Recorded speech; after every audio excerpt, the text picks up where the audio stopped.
Hey hi everyone, welcome back to my YouTube channel. I hope कि अभी तक की जो भी ऑडियो रिविजन्स की उनसे आपको हेल्प मिली हो। So now we are starting with SA 800 series.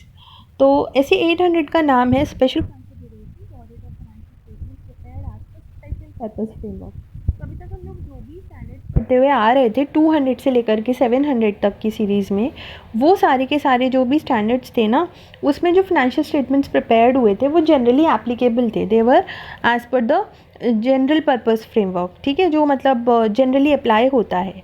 लेकिन अब हम लोग जो ऐसे 800 में पढ़ेंगे ना, वो हम लोग पढ़ेंगे कि कब उसका कुछ स्पेशल पर्पस है, यानी कि कुछ लिमिटेड लोगों के लिए चाहिए या कुछ स्पेशल रिक्वायरमेंट की वजह से वो फाइनेंशियल स्टेटमेंट्स हमें बनाने पड़ रहे हैं, तो यहाँ पर अप्लाई होता है स्पेशल पर्पस फ्रेमवर्क। ठीक है, तो ये वाला जो ऐसे डील करता है with the special considerations and application of those SAs to audit of financial statements prepared as per special purpose framework. यानी कि हमें एसेस तो वही सारे यूज़ करने हैं 200 से लेकर के 700 तक, लेकिन यहाँ पर जो फ्रेमवर्क है वो जनरल वाला नहीं है। यहाँ पर जो फ्रेमवर्क है वो जनरल और स्पेशल फ्रेमवर्क में यही फ़र्क है कि जो स्पेशल पर्पस फ्रेमवर्क है वो स्पेसिफिक यूजर्स के लिए है, और जो जनरल पर्पस फ्रेमवर्क है वो जनरली अप्लाई होता है। स्पेशल पर्पस फ्रेमवर्क के कुछ एग्जांपल्स इस तरह से आप याद कर सकते हो कि जैसे कैश रिसीट्स और डिस्बर्समेंट अकाउंटिंग आपने बनाई है कैश फ्लो इन्फॉर्मेशन के लिए, जो प्रिपेयर्ड हुई है फॉर द क्रेडिटर्स।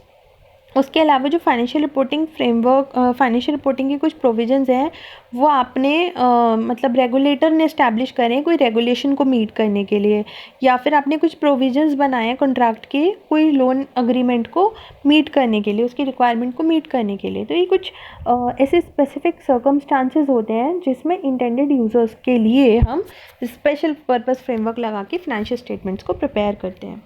अब हमें ऑडिट को एक्सेप्ट करने से पहले क्या कंसीडर करना चाहिए। हम वैसे तो जनरली 210 ये बोलता है कि देखो कि फाइनेंशियल स्टेटमेंट जो है वो फ्रेमवर्क के हिसाब से हैं या नहीं है, और आपको मैनेजमेंट जो है फाइनेंशियल स्टेटमेंट्स दे रहा है नहीं, ये सब मतलब हम लोगों ने पढ़ा है ना एक्सेप्टेंस कब हम करनी चाहिए ऑडिट की। तो वही चीज़ यहाँ पर भी है। यहाँ पर एक चीज़ हमें और कंसीडर करनी होगी कि जो भी फाइनेंशियल इंफॉर्मेशन नीड्स है इंटेंडेड यूज़र्स की, वो मतलब एक्सेप्टेबल हैं। तो उसके जो भी फैक्टर्स होंगे उसके बेसिस पे हम ये देखेंगे कि जो हमारा फ्रेमवर्क है वो एक्सेप्टेबल है या नहीं है। उसके अलावा जो ऑडिटर है उसको अंडरस्टैंडिंग भी लेनी होगी एंटिटी की कि किन इंटेंडेड यूज़र्स के लिए फाइनेंशियल स्टेटमेंट्स बन रहे हैं, क्या फ्रेमवर्क लगा करके बन रहे हैं। सो ये सब है।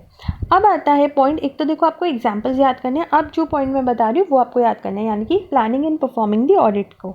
तो जब आप प्लान एंड परफॉर्म करोगे इस ऑडिट को, तो किस तरह से आप कौन कौन से फैक्टर्स को कंसीडर करोगे। तो सबसे पहला पॉइंट ये है that you have to check कि यहाँ पे सारे के सारे एसेस की और एथिकल रिक्वायरमेंट्स की कंप्लायंस हो रही है या नहीं ना। एथिकल रिक्वायरमेंट्स में यहाँ इंडिपेंडेंस भी इंक्लूडेड है, इंडिपेंडेंट होना ज़रूरी है, ऑडिटर का इन्फ्लुएंस नहीं हो सकता वो किसी से। उसके अलावा सेकंड पॉइंट है कि यहाँ पर कुछ एसेस जो हैं वो लगेंगे स्पेशल कंसिडरेशन के टाइम पे, जैसे कि 320 ऐसे आपका मटेरियलिटी की जो बात करता है, तो उसमें आपको जो अपना जजमेंट लगाना होगा वो फाइनेंशियल इन्फॉर्मेशन नीड्स के हिसाब से लगाना होगा इंटेंडेड यूज़र्स की। यानी कि अगर आपको लग रहा है कि इंटेंडेड यूज़र्स जो हैं उनका रिक्वायरमेंट ऐसा है कि वहाँ उन्हें ज़्यादा एक्यूरेसी की तरफ जाना है, तो फिर आप वहाँ पर अपना मटेरियलिटी लेवल उस अकॉर्डिंग डिटरमाइन करोगे कि आपको किस फिगर पे जाना है, कितनी चीज़ें चेक करनी है। तो जजमेंट्स आपके डिपेंड करेंगे on the needs of the intended users. Then third point ये आता है, अगर मैनेजमेंट ने या इंटेंडेड यूज़र ने या मैनेजमेंट ने इंटेंडेड यूज़र्स के साथ मिलकर आपको कोई थ्रेशोल्ड दी है कि इस वाली थ्रेशोल्ड के नीचे के जो भी मिस स्टेटमेंट्स होंगे वो करेक्ट करने की ज़रूरत नहीं है, तब भी आप उनको ना सुन करके 320 अपना ऐसे लगाओगे और मटेरियलिटी लेवल अपना डिटरमाइन आप करोगे।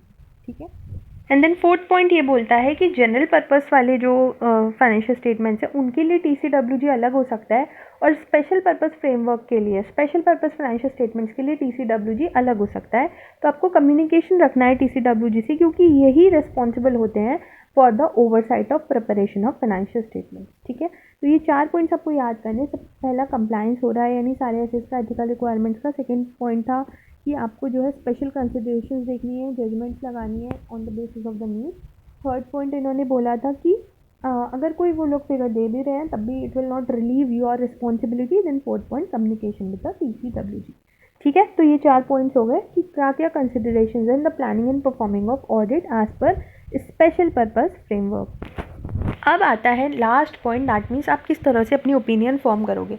तो ओपिनियन का तो वही है सेम एज इट इज़ जैसे 700 में है, वही disclaimer of opinion, adverse opinion, qualified opinion.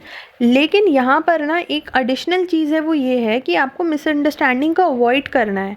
तो ऑडिटर को अलर्ट करना है यूज़र्स को, जो भी ऑडिट रिपोर्ट ऑडिटर की पढ़ रहे हैं, कि ये वाले जो फाइनेंशियल स्टेटमेंट्स हैं ये स्पेशल पर्पस फ्रेमवर्क के हिसाब से प्रिपेयर हुए थे एंड ये सबके ऊपर एप्लीकेबल नहीं है and may not be suitable for another purpose in EOM paragraph. तो मतलब ऑडिटर के ऊपर ये रिस्पॉन्सिबिलिटी रहती है कि ऑडिट रिपोर्ट के टाइम पे उसको रीडर्स को अलर्ट करना है। तो उसके लिए वो ईओएम पैराग्राफ में भी ये चीज़ नोट करता है और वैसे भी वो ये अलर्ट कर देता है कि ये वाले जो ऑडिट हुआ है ना, ये वाले जो फाइनेंशियल स्टेटमेंट्स हैं ये as per special purpose framework हुए हैं।